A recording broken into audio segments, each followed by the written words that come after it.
Kad bi vam rekao da postoje ljudi koji vjeruju da pomicanje planeta, mjeseca i nekih zvijezda definira ljudsku osobnost, ne bi mi vjerovali.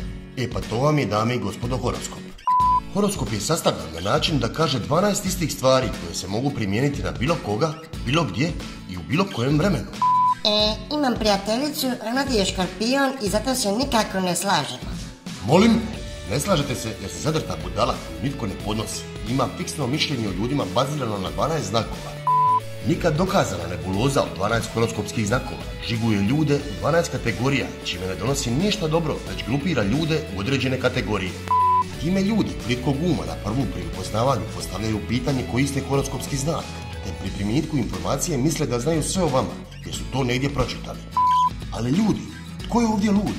Tko može svrstati 7,8 milijardi ljudi u 12 znakova?